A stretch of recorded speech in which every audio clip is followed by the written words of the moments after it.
Dia 116, Juízes capítulo 6, do versículo 1 ao 40. Os filhos de Israel fizeram o que era mal aos olhos do Senhor, e por isso o Senhor os entregou nas mãos dos midianitas durante 7 anos. Os midianitas prevaleceram contra Israel, e por causa dos midianitas, os filhos de Israel fizeram para si as covas que estão nos montes, as cavernas e as fortificações. Porque cada vez que os israelitas semeavam, os midianitas, os amalequitas e os povos do Oriente os atacavam. Acampavam em Israel, destruindo os produtos da terra até a vizinhança de Gaza, e não deixavam em Israel sustento algum, nem ovelhas, nem bois, nem jumentos. Pois vinham com seu gado e as suas tendas como uma nuvem de gafanhotos. Eram tantos que não se podiam contar, nem a eles, nem aos seus camelos, e entravam na terra para a destruir. Assim, Israel ficou muito debilitado com a presença dos midianitas. Então os filhos de Israel clamaram ao Senhor. Quando os filhos de Israel clamaram ao Senhor por causa dos midianitas, o Senhor lhes enviou um profeta que lhes disse: Assim diz o Senhor, Deus de Israel: Eu tirei vocês do Egito, da casa da servidão. Eu os livrei das mãos dos egípcios e das mãos de todos os opressores. Eu os expulsei e dei a vocês a terra deles. E disse: Eu sou o Senhor, o Deus de vocês. Não adorem os deuses dos amorreus, em cuja terra vocês estão morando. Mas vocês não deram ouvidos à minha voz. Então o anjo do Senhor veio e sentou-se debaixo do carvalho que está em Ofra, que pertencia a Joás, da família de Abiezer. Gideão, filho de Joás, estava malhando trigo no lagar para o pôr a salvo dos midianitas. Então o anjo do Senhor lhe apareceu e lhe disse: O Senhor está com você, homem valente. Gideão respondeu: Ah, meu Senhor, se o Senhor Deus está conosco, por que nos aconteceu tudo isto? E onde estão todas as suas maravilhas que os nossos pais nos contaram? Eles disseram: O Senhor nos tirou do Egito. Porém, agora o Senhor nos abandonou e nos entregou nas mãos dos midianitas. Então o Senhor se virou para Gideão e disse: Vá nessa força que você tem e livre Israel das mãos dos midianitas. Não é verdade que eu estou enviando você? Gideão respondeu: Ah, meu Senhor, como livrarei Israel? Eis que a minha família é a mais pobre em Manassés, e eu sou menor na casa de meu pai. Mas o Senhor disse: Já que estou ao seu lado, você derrotará os midianitas como se fossem um só homem. Gideão respondeu: Se de fato encontrei favor aos teus olhos, dá-me um sinal de que és tu, Senhor, que estás falando comigo. Peço que não te afastes daqui até que eu volte. Traga a minha oferta e a coloque diante de ti. Ele respondeu: Eu esperarei até que você volte. Gideão entrou em casa, preparou um cabrito e fez pães sem fermento com 20 litros de farinha. Pôs a carne num cesto e o caldo numa panela. Depois, trouxe tudo até debaixo do carvalho e o entregou ao anjo. Porém, o anjo de Deus lhe disse: Pegue a carne e os pães sem fermento e coloque-os sobre esta rocha. Depois, derrame o caldo em cima. Foi o que Gideão fez. Então o anjo do Senhor estendeu a ponta do cajado que trazia na mão e tocou a carne e os pães sem fermento. Saiu fogo da rocha e queimou a carne e os pães, e o anjo do Senhor desapareceu da presença dele. Quando Gideão viu que era o anjo do Senhor, disse: Ai de mim, Senhor Deus, pois vi o anjo do Senhor face a face. Mas o Senhor lhe disse: Que a paz esteja com você. Não tenha medo, você não morrerá. Então Gideão edificou ali um altar ao Senhor e lhe deu o nome de O Senhor é Paz. Até o dia de hoje esse altar está em Ofra, que pertence à família de Abiezer. Naquela mesma noite o Senhor disse a Gideão: Leve o touro que pertence a seu pai, a saber, o segundo touro de 7 anos, e derrube o altar de Baal, que é do seu pai, e corte o poste da deusa Aserá, que está junto ao altar. No alto desse lugar fortificado, faça para o Senhor, seu Deus, um altar em camadas de pedra. Depois, pegue o segundo touro e ofereça-o em holocausto com a lenha do poste da deusa Aserá, que você irá cortar.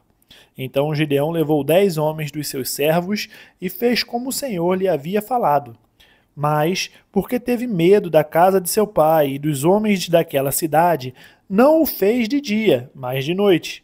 De madrugada, quando os homens daquela cidade se levantaram, eis que o altar de Baal estava derrubado, e o poste da deusa Aserá, que estava junto dele, cortado.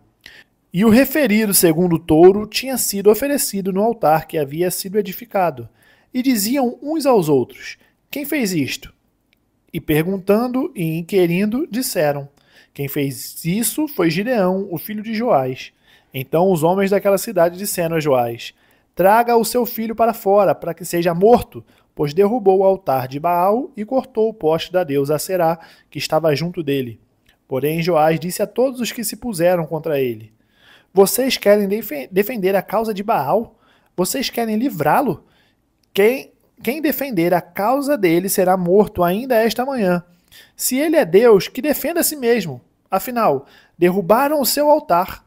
Naquele dia, Gideão passou a ser chamado de Jerubaal, porque foi dito que Baal defenda a sua causa contra ele, pois foi ele quem derrubou o seu altar. Todos os midianitas, amalequitas e povos do Oriente se ajuntaram, passaram o Jordão e acamparam no vale de Jezreel. Então o Espírito do Senhor revestiu Gideão e fez soar o alarme, convocando os homens da família de Abiezer a segui-lo. Enviou mensageiros por toda a tribo de Manassés, que também foi convocada a segui-lo. Enviou ainda mensageiros a Azer e a Zebulon e a Naphtali, que foram se encontrar com ele. Então Gideão se dirigiu a Deus, dizendo: Se realmente queres livrar Israel por minha mão, como disseste, eis que eu porei uma porção de lã na eira.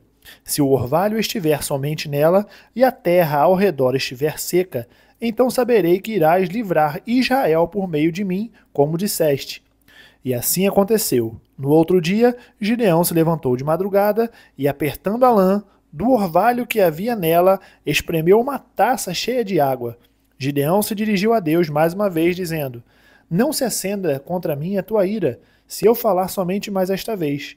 Peço-te que me deixes fazer mais uma prova com a lã, que desta vez só a lã esteja seca e que haja orvalho na terra ao redor dela. E Deus assim o fez naquela noite, pois só a lã estava seca e sobre a terra ao redor dela havia orvalho. Lucas, capítulo 24, do versículo 54 ao capítulo 23, versículo 12. Então, prendendo Jesus, levaram-no e o introduziram na casa do sumo sacerdote. Pedro seguia de longe. Quando acenderam um fogo no meio do pátio e se assentaram juntos, Pedro tomou lugar entre eles. Uma empregada, vendo-o sentado perto do fogo, fixou os olhos nele e disse: Este também estava com ele. Mas Pedro negou, dizendo: Mulher, não o conheço. Pouco depois, outro homem, ao ver Pedro, disse: Você também é um deles. Mas Pedro disse: Homem, eu não sou um deles. E tendo passado cerca de 1 hora, outro afirmou, dizendo: Com certeza este estava com ele, porque também é galileu. Mas Pedro insistiu: Homem, não sei o que você está falando. E logo enquanto Pedro ainda falava, o galo cantou. Então o Senhor voltou-se e fixou os olhos em Pedro.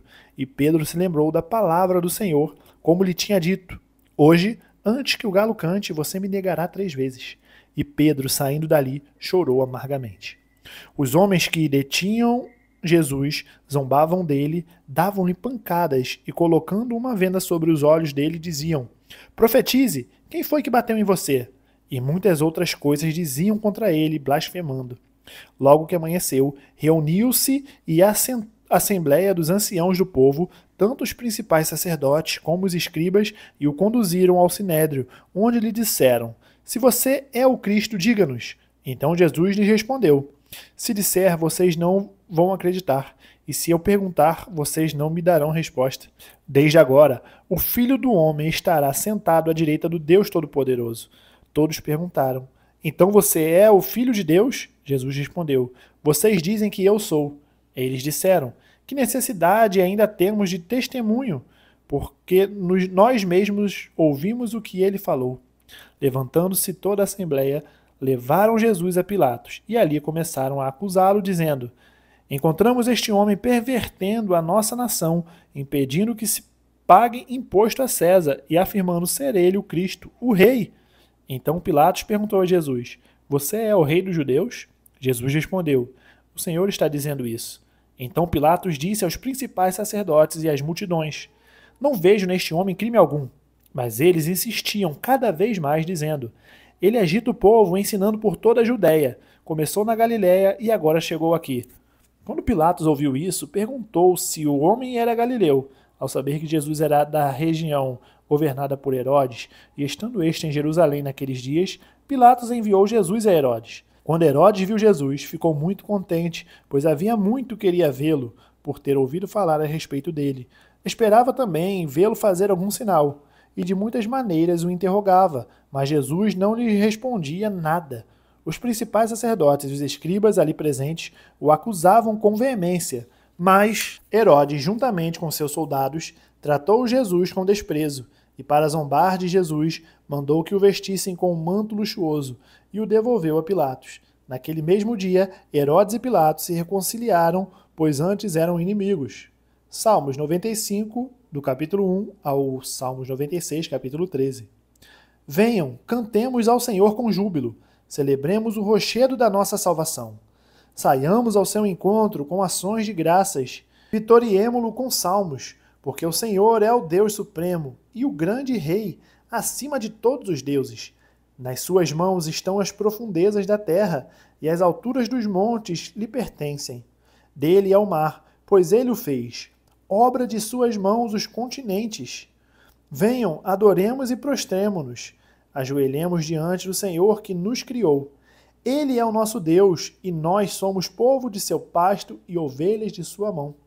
Hoje, se ouvirem a sua voz, não endureçam o coração, como em Meribá, como naquele dia em Massá, no deserto, quando os pais de vocês me tentaram pondo-me à prova, apesar de terem visto as minhas obras. Durante 40 anos estive irritado com essa geração e disse: Este é um povo que gosta de se desviar. Eles não conhecem os meus caminhos, por isso jurei na minha ira: eles não entrarão no meu descanso. Cantem ao Senhor um cântico novo, cantem ao Senhor todas as terras, cantem ao Senhor, bendigam o seu nome, proclamem a sua salvação dia após dia. Anunciem entre as nações a sua glória, entre todos os povos as suas maravilhas, porque o Senhor é grande e digno de ser louvado, mais temível do que todos os deuses, porque todos os deuses dos povos não passam de ídolos. O Senhor, porém, fez os céus. Glória e majestade estão diante dele, força e formosura no seu santuário. Deem ao Senhor, ó famílias dos povos, deem ao Senhor glória e força. Deem ao Senhor a glória devida ao seu nome. Tragam ofertas e entrem nos seus átrios. Adorem o Senhor na beleza da sua santidade. Tremam diante dele todas as terras. Digam entre as nações: reina o Senhor. Ele firmou o mundo para que não se abale e julga os povos com justiça. Alegrem-se os céus e a terra exulte. Ruja o mar e a sua plenitude. Alegre-se o campo e tudo que nele há. Cantem de alegria todas as árvores do bosque. Na presença do Senhor, porque vem julgar a terra. Julgará o mundo com justiça e os povos de acordo com a sua fidelidade. Provérbios capítulo 14, do versículo 5 ao 6. A testemunha verdadeira não mente, mas a testemunha falsa despeja mentiras. O zombador procura sabedoria e não a encontra, mas o sábio adquire o conhecimento com facilidade. Terminamos o dia 116, nós nos vemos amanhã no dia 117. Até mais.